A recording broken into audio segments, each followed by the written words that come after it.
Glória a Deus. Alguém aqui nasceu em 1989 ou depois? Alguém nasceu nessa época? Ou depois de 1989?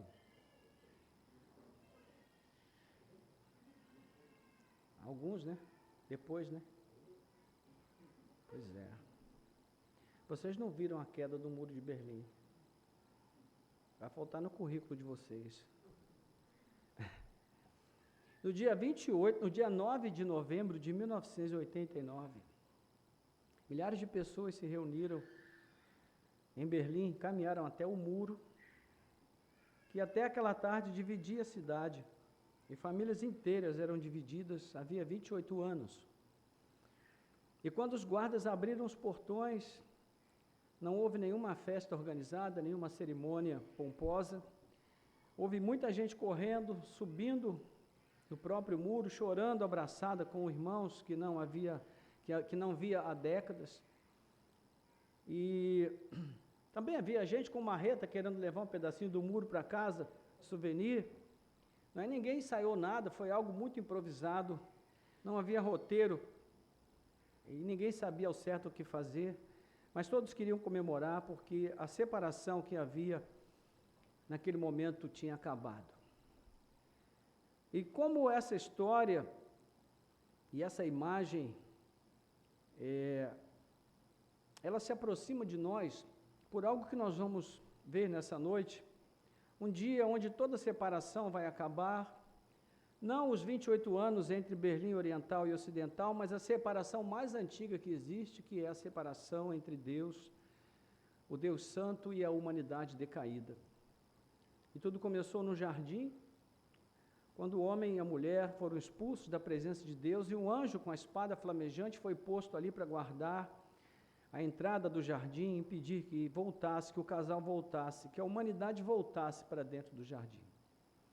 O texto que nós vamos ler hoje, agora à noite, é o fim dessa longa separação, no sentido do que o texto vai narrar. É uma separação semelhante, um momento em que Deus vem morar definitivamente com o seu povo, e todo o muro que ainda nos separa dele, naquele momento terá caído para sempre.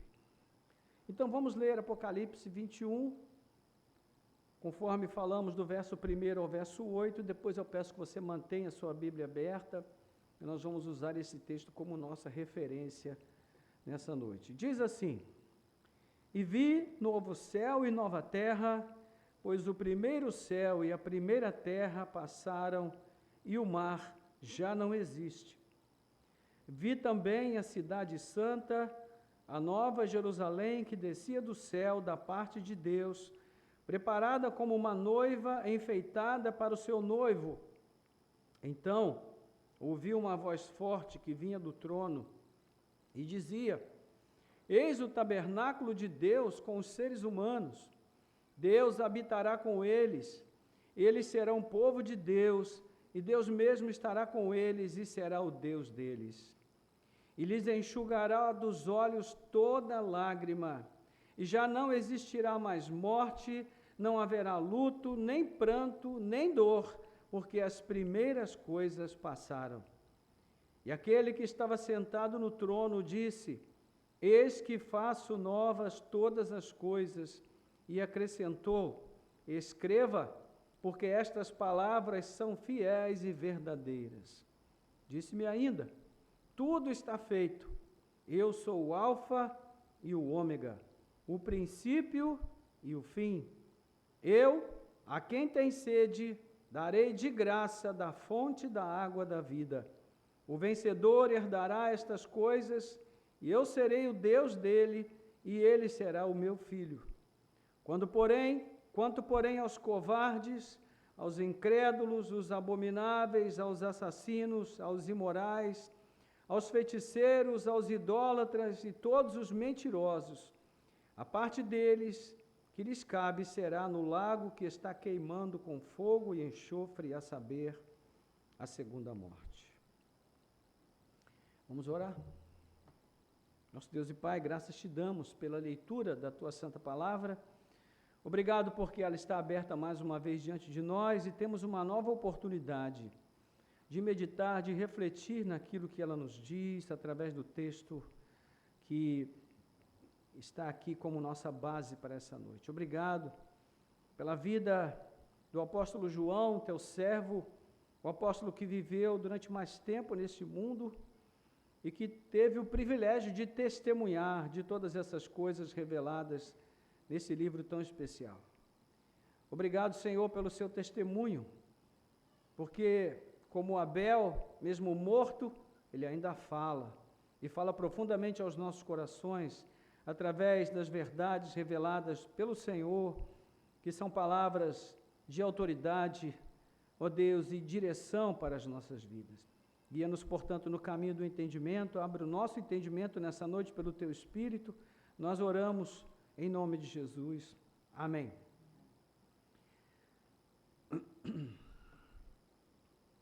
Muito bem, irmãos, esses capítulos não são um apêndice decorativo depois da parte importante do Apocalipse. Aqui nós vemos que esse texto, os 2 capítulos são uma descrição do destino para onde toda a história bíblica sempre caminhou. Cada aliança que Deus fez com Noé, com Abraão, com Israel, com Davi, foi um passo a caminho desse momento. E se você já se perguntou para onde tudo isso está indo, essa é a resposta que a Bíblia traz para nós. Eu quero compartilhar com você nessa noite 4 cenas dessa visão final, como 4 quadros de uma mesma pintura, e essa pintura é a aliança de Deus com o seu povo, que finalmente e definitivamente está sendo consumada. Então, o primeiro quadro, nós o vemos aqui descrito no versículo 21, do capítulo 21, do primeiro verso até o 8, que é o texto que nós lemos, que é onde nós vamos ver aqui o tabernáculo de Deus que está com os homens, e com eles habitará, e eles serão seu povo, e o próprio Deus estará com eles, e será o seu Deus, conforme nós vimos no versículo 3. Seguindo aqui com a nossa passagem, o texto vai dizer que o tabernáculo de Deus agora se encontra com os seres humanos. E João começa com uma visão onde ele vê o novo céu e a nova terra. E no grego existem 2 palavras que servem para falar de algo novo. A primeira palavra, ela serve para falar sobre algo apenas recente, né, que chegou há pouco, mas é igual ao que já existia. A outra palavra significa uma coisa de espécie nova, né? Algo de uma espécie nova, diferente, qualitativamente distinta de tudo que havia antes. E João, ele escolhe essa palavra para falar sobre novos céus e nova terra. Então, ele não quer dizer que Deus vai trocar este mundo por uma cópia mais nova, mas que Deus vai transformar a própria natureza da realidade. Não é uma reforma, é uma recriação. Então, é nesse sentido que o apóstolo Paulo vai dizer em Efésios capítulo 2, versículo 10, que Deus estava em Cristo, recriando a humanidade, né, nos recriando para que nós pudéssemos viver uma vida a partir das boas obras que Ele havia preparado para nós desde a fundação do mundo. Então, o texto de João é um texto importante, é um texto muito rico para nós, porque ele vai falar sobre essa questão do novo céu e da nova terra, e ele vai trazer essa distinção, mostrando para nós que Deus, Ele não está reformando as nossas vidas, Ele está fazendo algo novo. Ele acrescenta um detalhe aqui que tem muito significado, ele diz que o mar já não existe. E é interessante que a literatura judaica, ela considerava o mar a origem do caos, né? A origem de tudo. Então, o que significa o que? Uma ameaça, um lugar de onde vêm os monstros, onde os impérios que se levantam contra Deus são também representados pelas águas do mar. E não é à toa que a besta do Apocalipse, no capítulo 3, ela sobe do mar e traz grande pavor aos seus espectadores. E quando João diz que o mar não existe, ele está dizendo que o caos acabou. Que aquilo que representava o caos, o medo, o pavor, aquilo que tira o nosso sono, que nos impede de dormir à noite, tudo isso foi terminado, não existe mais. Então, o coração desse bloco está no versículo 3, quando ele diz: eis que o tabernáculo de Deus está com os homens, e com eles habitará, eles serão o seu povo, e o próprio Deus estará com eles e será o seu Deus. Essa é a mesma promessa que Deus fez a Abraão e a Israel no Monte Sinai também, e que Jeremias anunciou aos exilados da Babilônia, e toda vez que essa promessa aparece na Bíblia, ela ainda está esperando um cumprimento total. Mas aqui não. Aqui é a primeira e a única vez em toda a Escritura que essa promessa é declarada como cumprida, plenamente cumprida, de uma vez e para sempre. Então, o verbo que João usa para habitar aqui, Deus habitando com os homens, é o mesmo verbo usado lá no Antigo Testamento, no Êxodo, quando o Senhor arma a sua tenda no meio do povo, que é o texto que significa tabernacular. É a mesma palavra usada também em João capítulo 1, versículo 14, quando ele diz que o verbo de Deus habitou entre nós, ele armou a sua tenda, ele tabernaculou conosco. Então, primeiro foi a tenda de pano, de tecido lá no deserto, que era algo provisório. Depois o verbo feito carne, e agora o próprio Deus, sem véu, morando com o seu povo para sempre. A trajetória de Israel, então, foi uma presença que gradativamente foi se intensificando, não é? Na nuvem, na tenda, no templo. Agora o véu que o sumo sacerdote tinha que atravessar para chegar ao Santo dos Santos, uma vez por ano, esse véu foi rasgado. Tudo foi revelado por completo, e não existe mais uma dificuldade ou algo que possa reter a nossa possibilidade de nos aproximar da presença de Deus. Então aqui nós vamos ver que essa presença divina, ela está voltando ao jardim, mas agora de um modo permanente. E se você, já é um cristão, essa promessa já começou em você.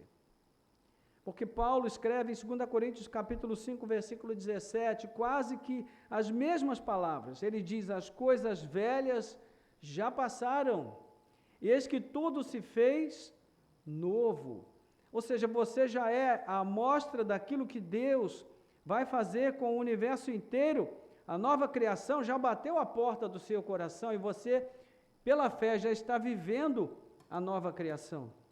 Então, o bloco termina com a voz do próprio Deus, chamando a quem persevera de vencedor.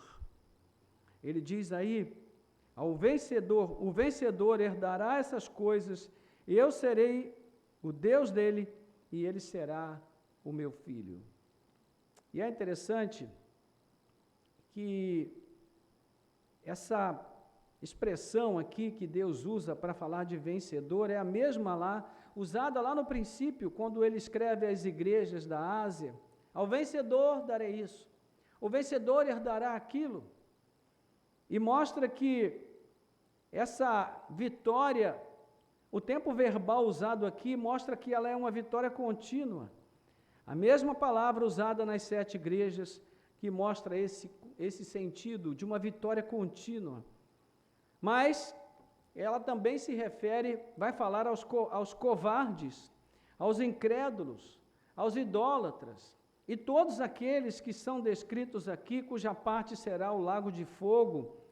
Então essa lista não é uma ameaça distante, irmãos, mas é uma advertência pastoral concreta para cristãos que são pressionados, que naquele momento estavam debaixo de perseguição no primeiro século, e eles corriam o risco de negar a Cristo diante da pressão do culto ao imperador, e de outro modo, eles não poderiam ser fortalecidos a não ser por essa palavra exortativa forte.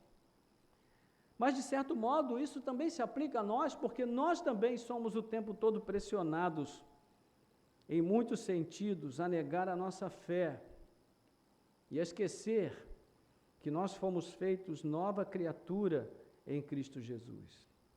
Então, até aqui o quadro geral, né? Novo céu, nova terra, Deus habitando com o seu povo.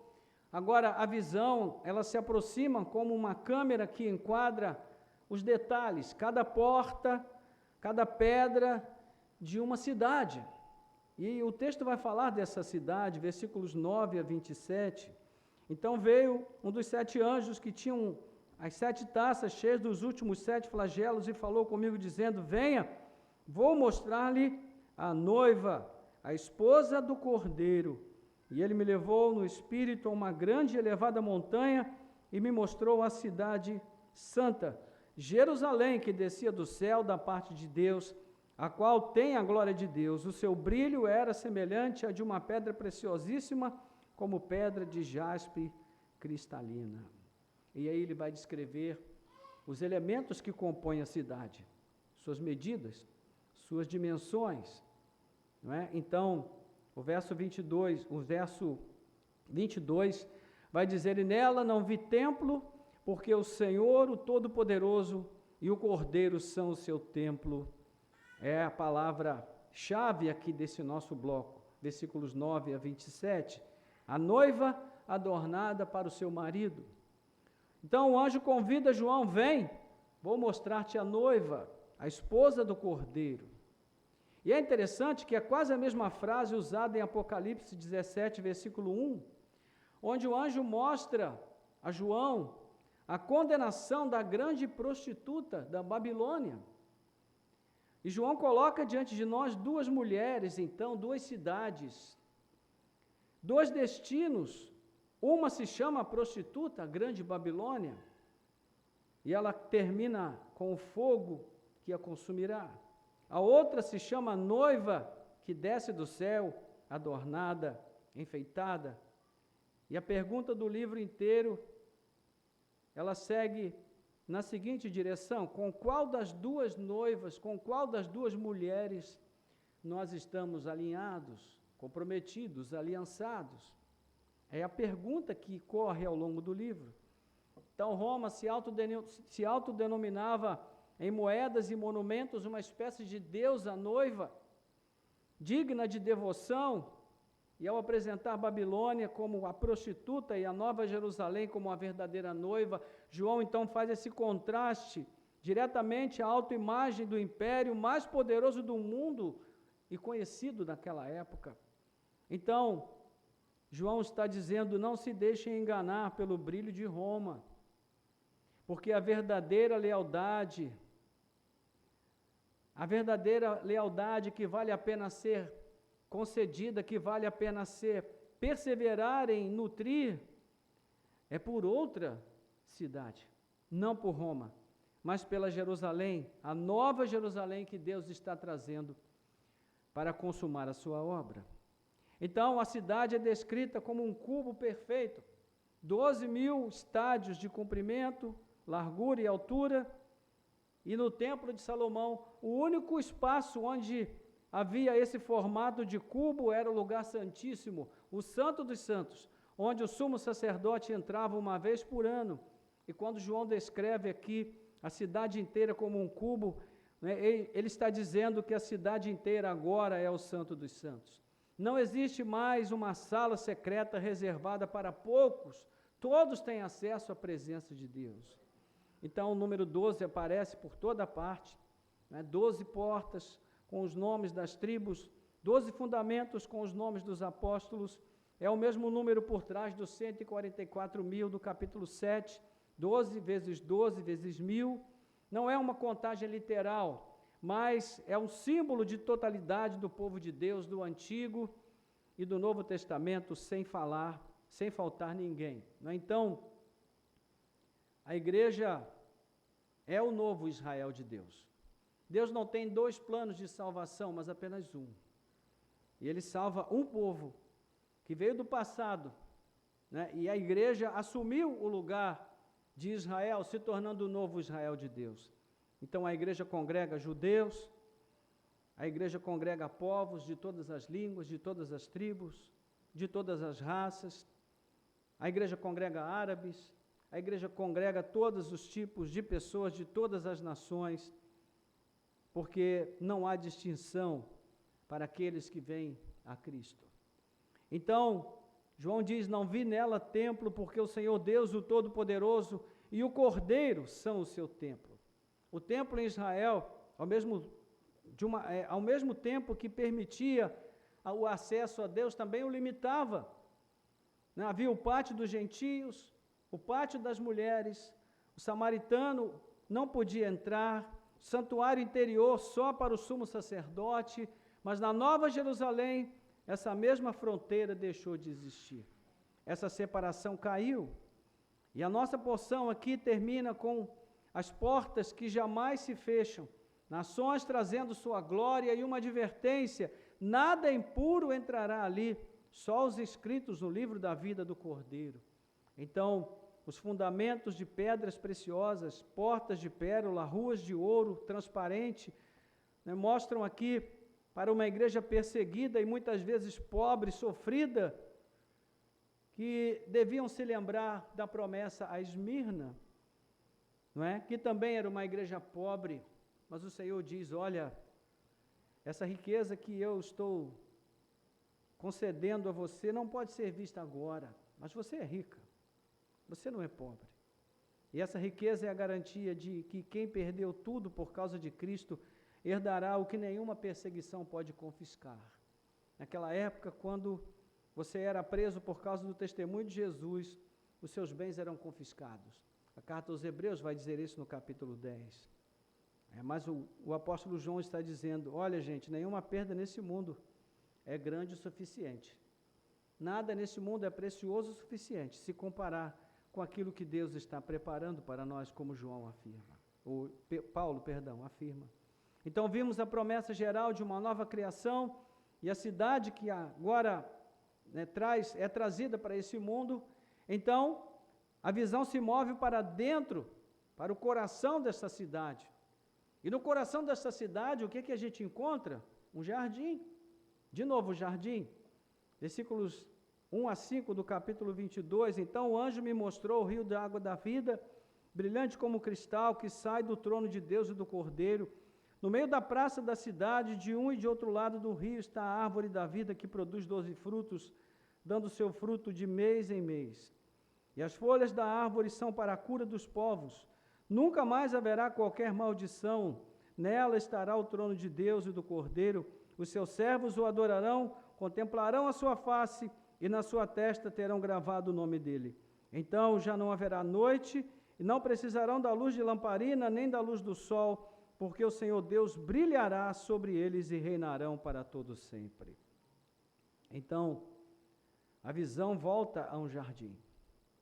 Um rio de água da vida, resplandecente como cristal, que procedia do trono de Deus e do Cordeiro. E isso evoca dois textos, o rio que saía do templo restaurado na visão de Ezequiel, onde as águas iam subindo, subindo, subindo, até cobrir o homem em pé, e também, antes disso, o rio que regava o jardim do Éden se dividia em vários braços, no capítulo 2. E João fecha um círculo que começou no 2º capítulo da Bíblia. No meio da cidade está a árvore da vida, a mesma árvore de Gênesis 3, proibida depois do pecado, que era guardada por um querubim com sua espada flamejante. Agora, ela está aberta, frutífera, e as suas folhas servem para a cura das nações. O que foi perdido no primeiro jardim, por um casal apenas, é devolvido e ampliado para todas as nações. Glória a Deus. Meus irmãos, nenhum tratado humano jamais trouxe restauração de uma nação inteira, como acontece aqui. João vê essa cura acontecendo através de algo tão simples quanto as folhas de uma árvore, alimentadas pelo rio que sai do trono de Deus e do Cordeiro. Esse tema não é novo. No ministério de Jesus, ele aparece na festa dos tabernáculos, no capítulo 7 de João, onde Jesus fica de pé e proclama: se alguém tem sede, venha a mim e beba, rios de água viva fluirão do seu interior. Também no capítulo 4, conforme nós cantamos aqui, ele fala à mulher samaritana: se você beber dessa água, você vai ter sede novamente, mas se você beber da água que eu te der, você nunca mais terá sede. Então a mesma promessa reaparece quase nas mesmas palavras no convite final do versículo 17 do capítulo 22. Não é? E João então diz que já não haverá mais maldição alguma. No original, essa palavra descreve a categoria mais grave de julgamento do Antigo Testamento. Aquilo que era consagrado à destruição por causa do pecado. E João diz isso, que nunca mais vai existir maldição, nenhum resquício daquilo que se propôs a nos separar de Deus desde o Éden, nada mais restará. Tudo já terá passado. E o texto então promete: os seus servos verão a sua face. No Antigo Testamento, irmãos, ver o rosto de Deus era uma sentença de morte, não era permitido. Ninguém poderia ver a face de Deus e viver, foi o que o Senhor disse a Moisés. A tradição cristã chama essa promessa de visão beatífica, que significa a contemplação direta, sem véu, de Deus, não é, que constituiu a própria essência da felicidade eterna na expectativa da igreja. Não um bem-estar vazio, vago, provisório, mas ver a face de Deus diretamente, sem medo, sem intermediário. Então o texto acrescenta que reinarão para todos sempre. O apóstolo João vai dizer, na sua primeira carta, no capítulo 3, agora, meus irmãos, nós não conseguimos ver as coisas nitidamente. Ecoando também o apóstolo Paulo, capítulo 3 de 1 Coríntios, mas ele diz: naquele grande dia nós o veremos como ele é. E essa é a nossa grande expectativa, irmãos. Então, nós recebemos esta promessa, e depois do anúncio geral da cidade, do jardim, o texto se volta diretamente para nós e nos convida a responder. Versículos 6 a 21 do capítulo 22. Não é o versículo mais importante aqui, é o 17. O Espírito e a noiva dizem: vem. E quem ouve, diga: vem. E quem tem sede, venha. E quem quiser, tome de graça da água da vida. Capítulo 22, versículo 17. Então o epílogo confirma tudo aquilo que já foi visto antes. Essas palavras são fiéis e verdadeiras de João. Então, no meio da confirmação, João cai aos pés do anjo que chega para falar com ele, porque João quer adorar o anjo. E o anjo repreende, dizendo: não, meu filho, adora a Deus, não me compromete. O mesmo erro que já havia sido corrigido no capítulo 19, versículo 10. O que isso nos mostra, irmãos? Que se o apóstolo João, diante da visão mais gloriosa que um ser humano já contemplou, ele ainda se inclina para adorar a coisa criada, o que dirá sobre nós, irmãos, nesse sentido? Paulo, escrevendo aos Romanos, ele traz essa palavra de juízo sobre a humanidade, e é justamente esse o seu grande pecado, de adorar e servir mais a criatura do que o Criador. É o impulso do coração humano natural, sempre que tira os olhos de Deus por um segundo. Quando João deixou de prestar atenção na voz de Deus e se fixou na glória do anjo, e olha, eu vou te dizer, não podemos condenar João. Você já viu, alguém aqui já viu um anjo? Meus irmãos, a descrição que a Bíblia faz é algo estarrecedor. Não foi apenas João que caiu aos pés do anjo, Daniel também caiu. Prostrado ali. A glória de um anjo de Deus é algo extraordinário. Não é? Mas existe essa advertência para nós. Nós não podemos adorar coisas em lugar de Deus. Não podemos adorar pessoas em lugar de Deus. Não podemos adorar ideias em lugar de Deus.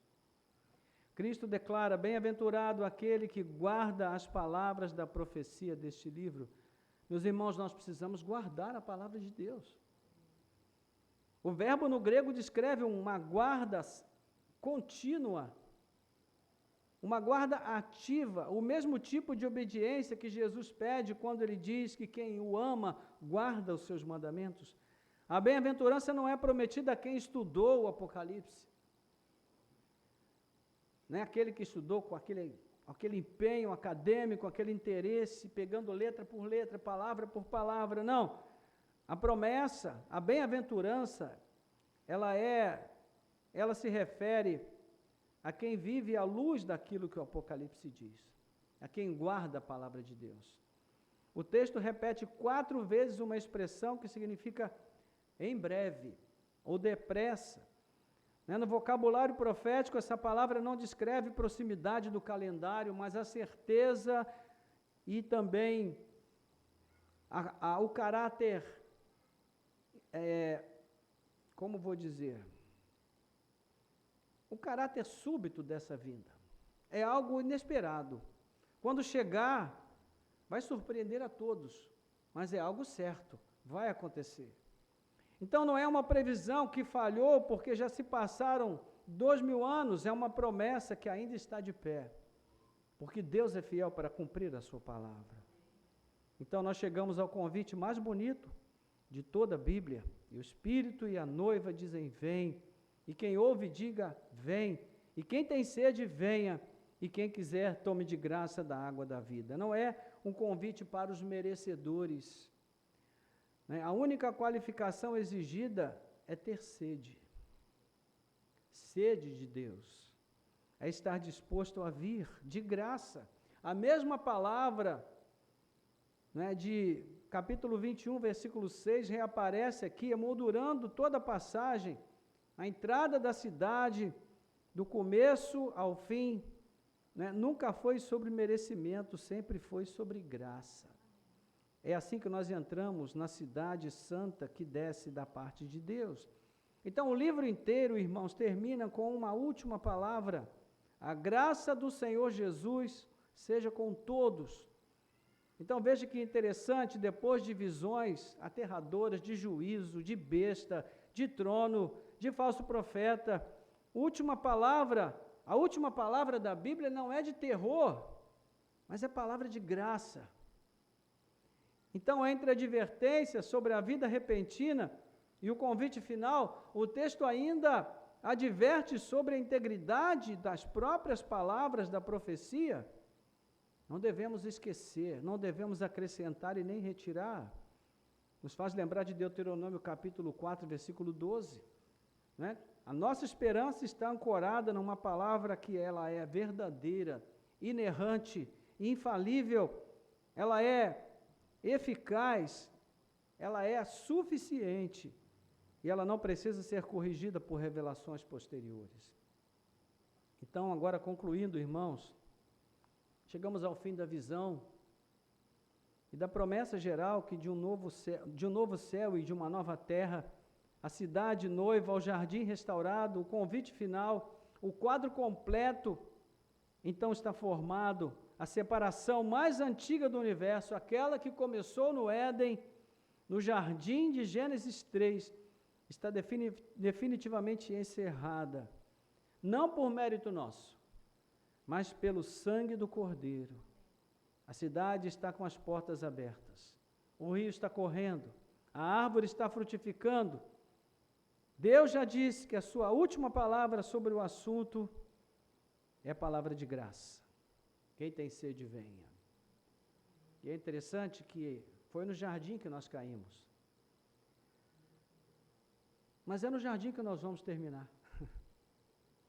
Restaurados. Não mais impedidos de entrar. O anjo não estará mais com a espada flamejante guardando o caminho da árvore da vida, o caminho estará aberto.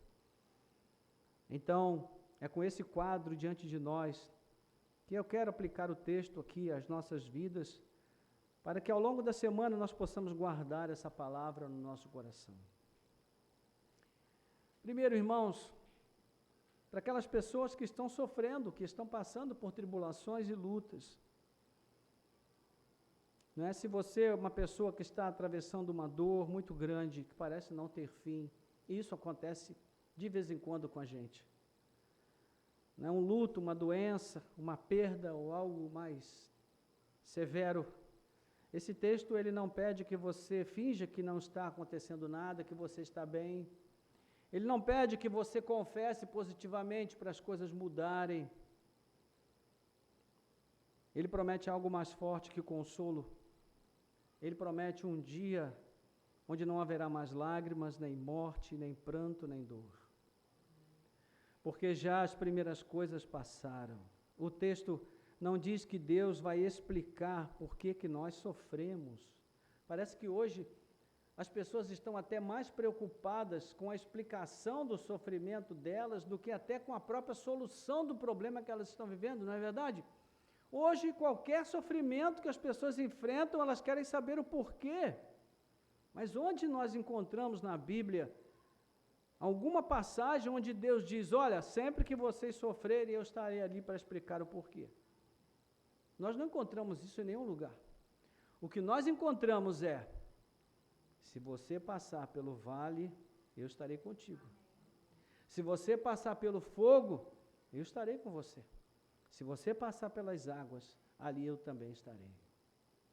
O salmista, no capítulo 23 dos Salmos, ele diz, ainda que eu ande pelo vale da sombra da morte, não temerei mal algum, porque tu estás comigo. Então, o Senhor não promete uma explicação, mas Ele promete que Ele vai enxugar cada lágrima com as próprias mãos. E se você está em Cristo, né? Essa nova criação, ela já começou dentro de você, mesmo que a dor do lado de fora ainda não tenha acabado. Mas essa promessa é para você. E ela já está em curso na sua vida. Amém?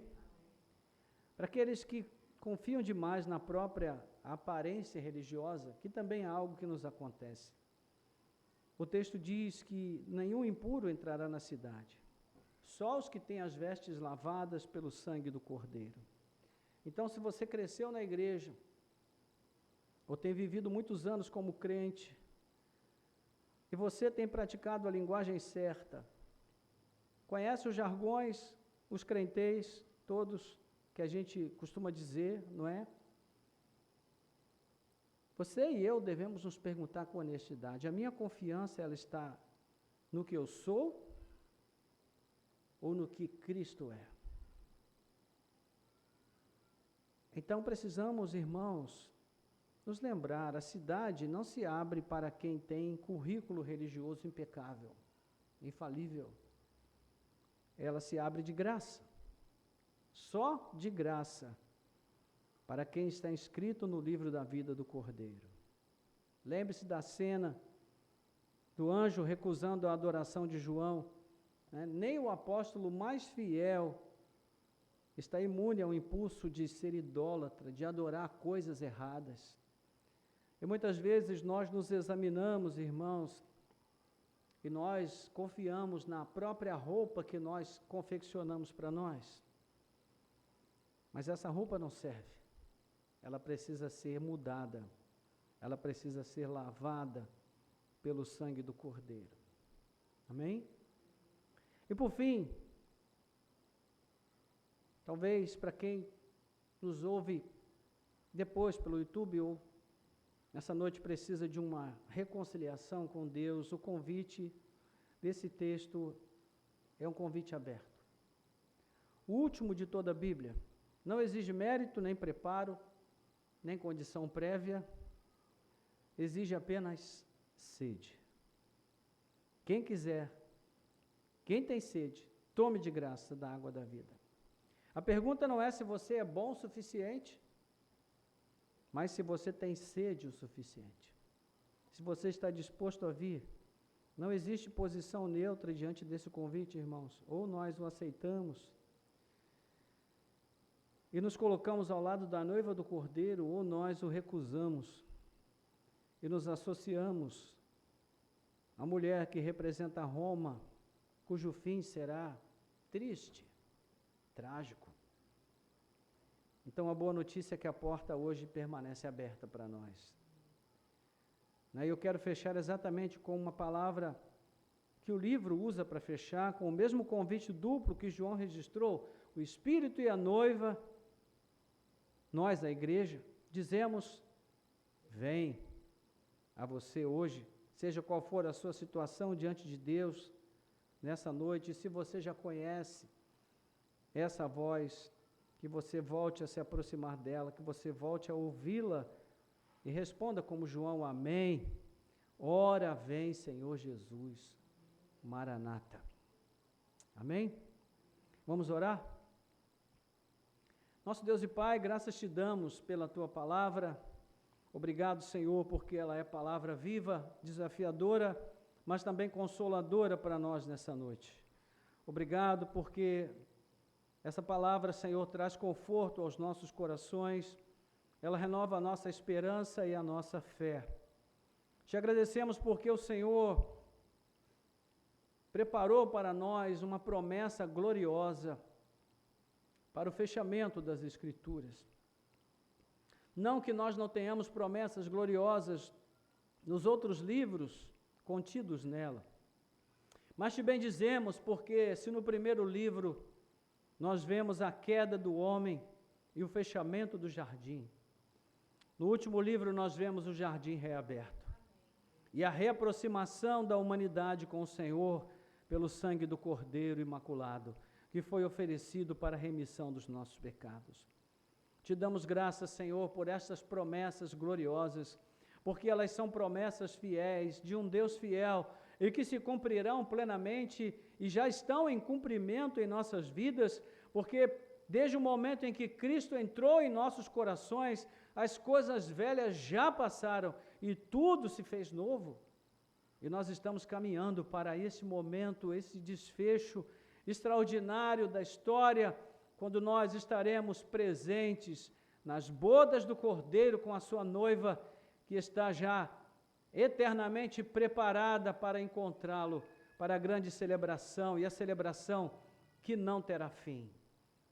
Senhor, bendito seja o teu nome, que o Senhor possa trazer aos nossos corações esta memória, desse privilégio glorioso que nos tem sido concedido, para que Ele nos capacite, nos encoraje a seguir em frente, na jornada da vida, mesmo diante das lutas e tribulações que nela nós enfrentamos. Pedimos a Tua graça, a Tua misericórdia sobre nós e entregamos as nossas vidas, mentes e corações a Ti, pedindo que o Senhor aplique esta palavra aos nossos corações. Ajuda-nos a nos lembrar, cada dia dessa semana, que a cidade está com as portas abertas para nos receber. E possamos entrar nela, Senhor, para viver agora, desde já, a eternidade, mesmo aqui no tempo e no espaço, diante das lutas e tribulações, que elas não tirem de nós a alegria e a esperança que nos foi conquistada por Cristo Jesus. Nós oramos assim, agradecidos, em seu nome. Amém. Amém. Glória a Deus.